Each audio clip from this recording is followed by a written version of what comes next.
India's road sector is responsible for 12% of the country's energy related emissions, with 20% contributed by two and three wheelers.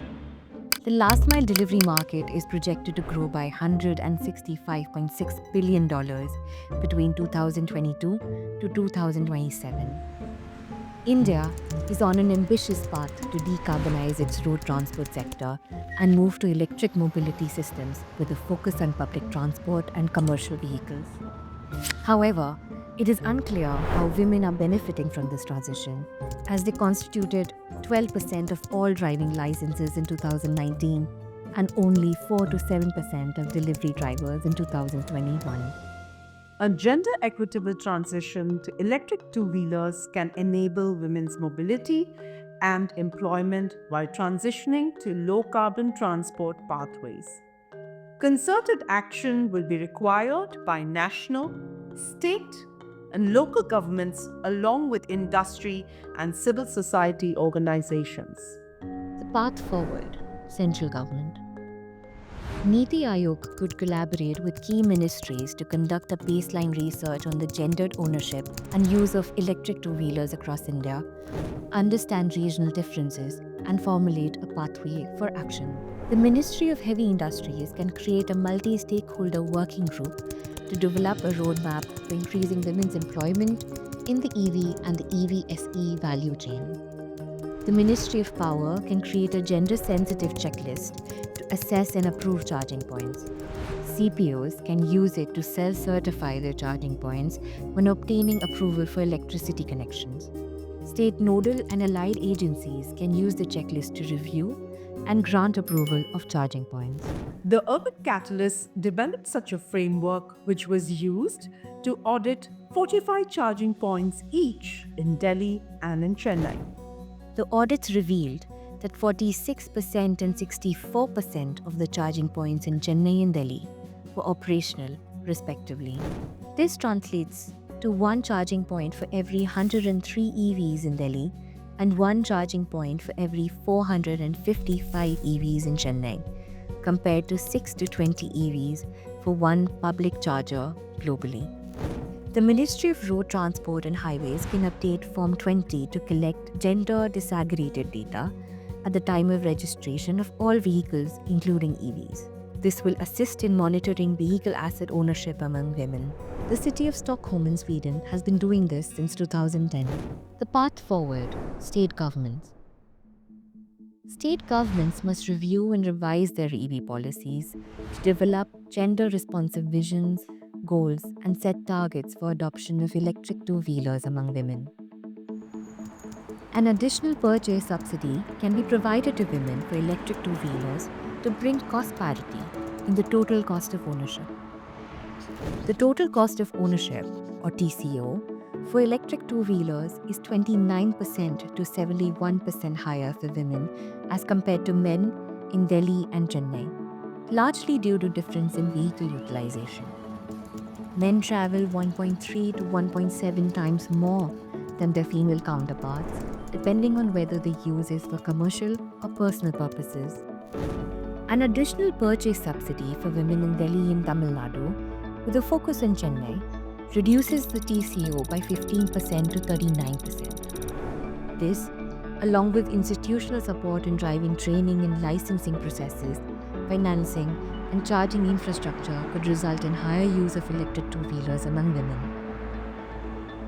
In fact, the government of Tamil Nadu has provided a 50% subsidy in the price of two-wheelers since 2018.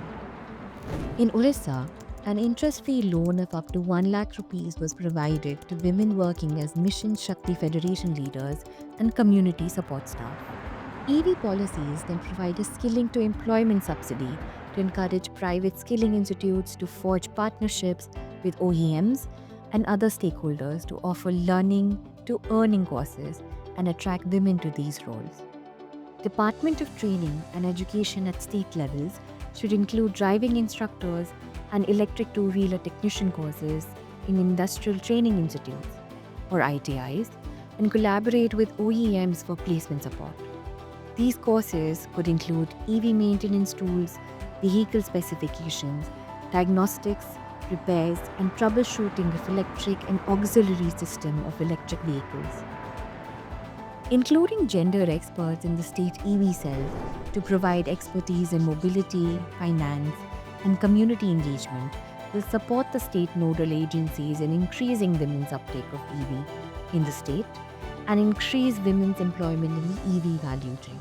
The State Transport Department should strengthen the licensing processes by raising awareness about the online application system and pilot testing women priority services at regional transport offices.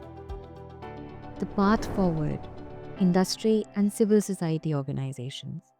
Institutional support is required to increase women's participation in last mile delivery and other services. Gender responsive mobilization strategies are required to reduce dropout rates. Platform companies and EV aggregators could have female mobilizers for outreach, communication, and serve as a point of contact for women and their household members. Women commercial workers can be celebrated as sheroes and community champions. Male commercial workers could be encouraged to refer their female relatives, friends, and family members. New participants can be twinned with experienced women workers in the initial period. A network could be created with regular community meetings between sheroes, women, and their household members to share experiences. This will enable peer learning and create role models who exemplify success.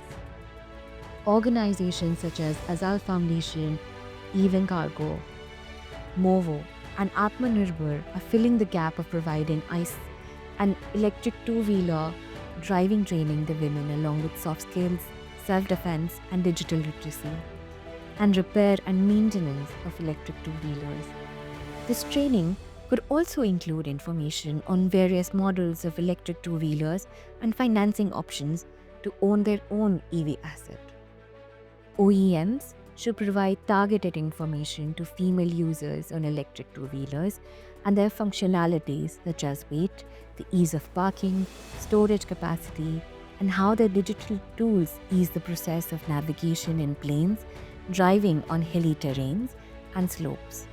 OEMs can collaborate with women-oriented organizations to raise awareness about electric two-wheelers. Business correspondents at electric two-wheeler showrooms can offer information on credit, financial products, loan and lease schemes, required documentation, and repayment terms. Bank could deploy female representatives to address the specific financial needs of women buyers. Financial institutions can develop women-oriented loan products by revising eligibility criteria for applicants with low CIBIL scores, such as accepting employment letters, phone payments, and using electric two-wheelers as collateral. The commercial loan can be de-risked by bridging the interest gap and lending to organizations such as self-help groups or cooperatives. OEMs should improve post-sale support through myriad ways, such as offer pickup services for electric two-wheelers on the road at a nominal fee during the initial months of ownership. OEMs can create an IVR system to assist users during vehicle breakdowns, offering guidance on resolving common issues. Finally, an SOS button and back-end system can be integrated on the electric two-wheeler to enhance user safety. The Government of India aims to transition 30% of vehicles to electric vehicles by 2030. It has introduced national schemes, purchased subsidies, reformed regulations, and reduced goods and services taxes. Simultaneously, all stakeholders in the electric vehicle ecosystem need to work collaboratively to make this transition, especially to electric two-wheelers, gender equitable.